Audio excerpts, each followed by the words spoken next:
Hello दर्शकों, आप सब लोग कैसे हैं। मैं यही ध्यान और भावना करता हूं कि आप सब लोग कुशल मंगल से होंगे, प्रसन्नचित्त होंगे, खुश होंगे, मस्त होंगे, मग्न होंगे, दुरुस्त होंगे, चुस्त होंगे।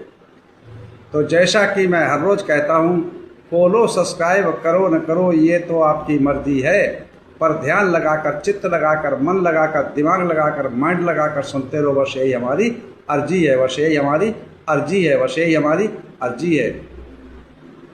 तो जैसा कि मित्रों, हम लोगों की दंपति की गाथाओं का पाठ चल रहा है, तो आज की दंपति की गाथा है 313 और निरीय वर्ग की है 8। दंपति गाथा है 313 और निरीय वर्ग की है 8। दंपति गाथा है 313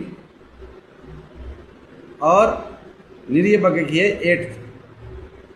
तो इस गाथा को तथागत सम्यक संबुद्ध ने किस उद्देश्य पर, किस कारण, किसको लक्ष्य पर आकर, किस स्थान पर, किस जगह पर उपदेशित किया, चलते हैं उस जगह पर, उस स्थान पर, उस कारण पर, उस वजह पर, उस कथा पर, उस व्यथा पर। एवं मे सुतंग एकं समयं भगवा सावथियं विहरति जेत बने अनाथ पिंडकश आरामे। ऐसा मैंने सुना, एक समय तथागत सम्यक संबुद्ध श्रावस्ती के जेतवनाराम में विहर रहे थे।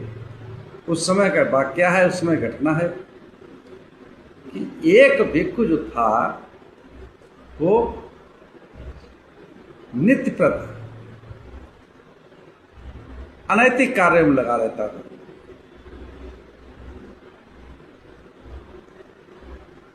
कहीं झाड़ू लगाना, कहीं घास की छिलाई करना, कहीं क्यारी बनाना, कहीं चीवरों को रखना, कहीं पात्र को रखना, इसमें लगा रहता। और ध्यान भावना में उसका मन बिल्कुल नहीं था, चित्त बिल्कुल नहीं था, दिमाग बिल्कुल नहीं था, ना ढंग से सीलों का पालन करता। तो इसकी शिकायत तथागत सम्यक संबुद्ध को जब मिलती है तो शास्ता उसको बुला करके पूरे भिक्षु संघ को आमंत्रित करके, इकट्ठा करके सबको उपदेश सुनाते हैं, कहते हैं। तो उस समय तथागत सम्यक संबुद्ध ने उस भिक्षु को लक्ष्य बनाकर इस गाथा को कहा है। कैराचे कैराथे नंग दल में तंग परकमे शिथिलो ही परिबाजो भियो आखिर रजन। यदि कोई प्रवज्या कर्म करना है, जो वैराग लिया उसका कर्म करना है,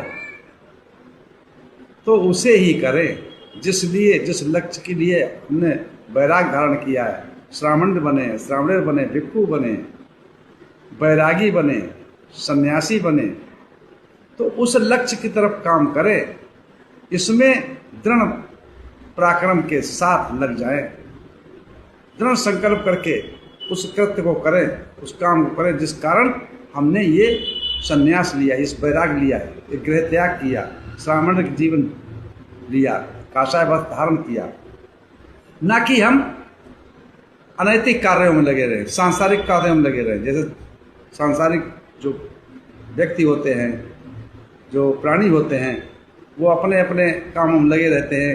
उन्हें सुख से, मुक्ति से कोई भौतिक सुख चाहते, आंतरिक सुख नहीं चाहते हैं, उसमें लगे रहते हैं और इस चीज़ ध्यान नहीं रखते। तो ऐसा जो भिक्षु है, जो ढोंगी है, काषाय वस्त्र धारण करने के पश्चात भी और अपने नियम का पालन नहीं कर रहा, शीलों का पालन नहीं कर रहा, समाधिष्ठ नहीं हो रहा, तो उसको सुख की प्राप्ति कभी नहीं, उसका हमेशा क्या होगा, निंदा ही मिलेगी।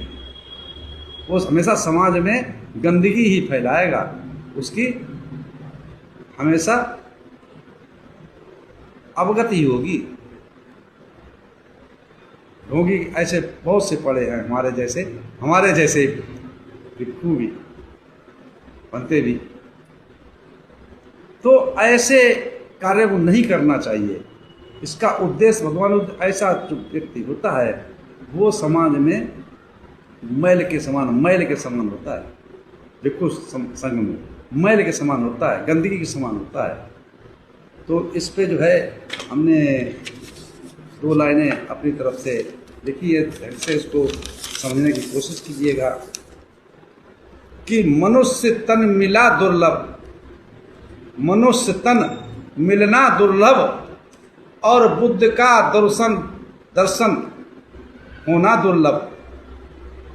मनुष्य तन मिलना दुर्लभ और बुद्ध का होना भी दुर्लभ है। श्रवण होकर बुद्ध वचन सुनने को मिले, ये बहुत ही बड़ा दुर्लभ है। अगर श्रवण धारण करके, काषाय वस्त्र धारण करके बुद्ध के वचन सुनने को मिल जाए, उनकी वाणी सुनने को मिल जाए, उनका जो धम्म सुनने को मिल जाए, धम्म का मार्ग सुनने को मिल जाए, तो ये बहुत ही बड़ा दुर्लभ का काम है। घर छोड़ा परिवार छोड़ा, घर छोड़ा परिवार छोड़ा, धन वैभव सब कुछ त्याग दिया। घर छोड़ा परिवार छोड़ा, धन वैभव सब कुछ त्याग दिया। दृढ़ संकल्पित होकर आरूढ़ हो जिसके लिए तुमने संन्यास लिया। दृढ़ संकल्पित होकर आरूढ़ हो जाओ जिसके लिए तुमने संन्यास लिया।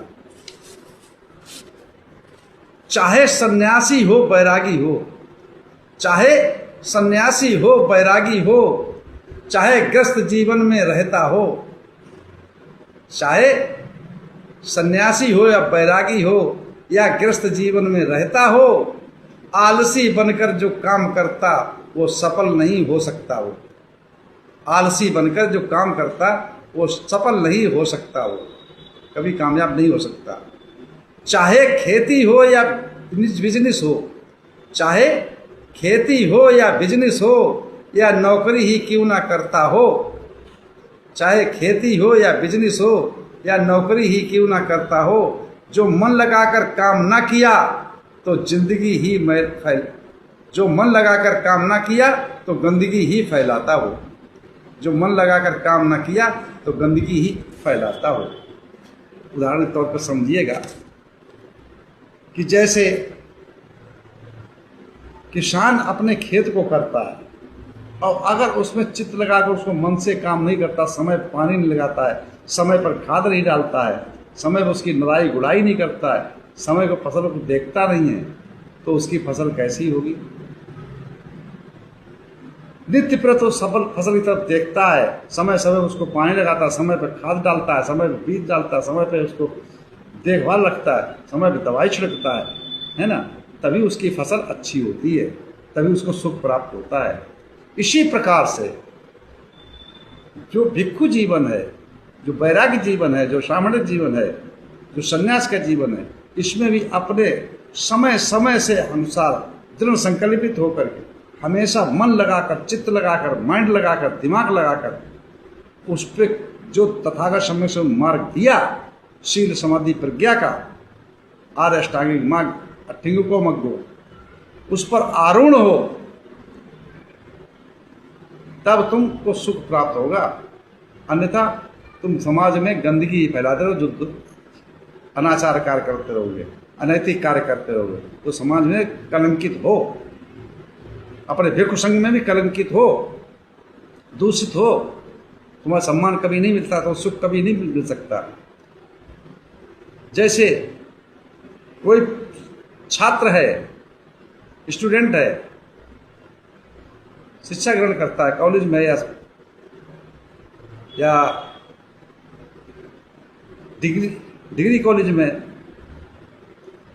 और अगर वो लगातार पढ़ाई ना करे, मन से चित्त से ढंग से ध्यान ही ना दे और नाना प्रकार खेल कूदों में लगा रहे, एक ही क्लास में वो 1 बार फेल हो, 2 बार फेल हो, 3 बार फेल हो, जब फेल ही होता रहेगा तो समाज में उसकी क्या वैल्यू रह जाएगी।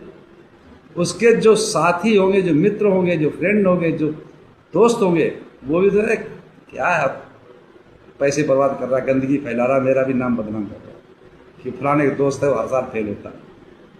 इधर गांव वाले, पड़ोस वाले, मोहल्ले वाले, नगर वाले, कॉलोनी वाले निकटस्थ दूरस्थ सब ये कहेंगे, अरे उसके बाप से बोले क्यों पैसा बर्बाद कर रहे हो, और उसकी हर जगह बेइज्जती होती रहेगी। चल तू क्या है, एक ही क्लास में 3-3 बार फेल हो रहा है, इससे अच्छा तो कोई काम कर ले हैं। क्योंकि उसने चित्त लगा के, मन लगा कर, दिमाग लगा कर, मन लगा कर पढ़ाई नहीं की, इसलिए वो लगातार फेल हो रहा है। तो ऐसे लोग समाज में गंदगी ही फैलाते हैं।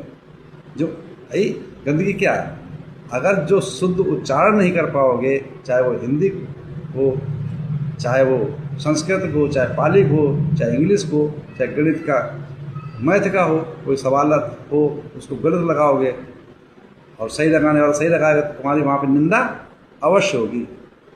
तो ये गंदगी तो है समाज। पढ़े लिखे क्या क्या पढ़ रहे हो, क्या पढ़ाई, तो ऐसी गंदगी फैलाना गलत है। अपने लक्ष्य को पूरा करो, जिस काम में लगे हो, चाहे नौकरी कर रहे हो, चाहे किसी बिजनेस में लगे हो तो बिजनेस पे ध्यान दो, किसी इंजीनियरिंग काम सीख रहे हो, कोई मैकेनिक का काम सीख रहे हो, उस पर ध्यान दो।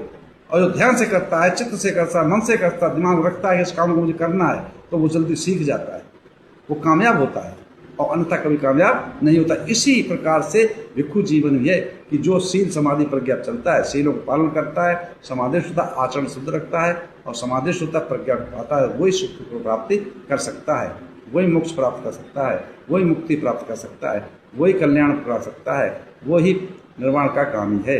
इसी के साथ मैं अपनी वाणी विराम देता हूँ। आप सब लोग मंगल हो, कल्याण हो, सुखी जीवन हो, निरोगी काया हो, दुख दूर हो जाए, सुख से वास करो, हमेशा प्रसन्नचित्त रहो। आप सब लोगों को मंगल हो, मंगल हो, मंगल हो।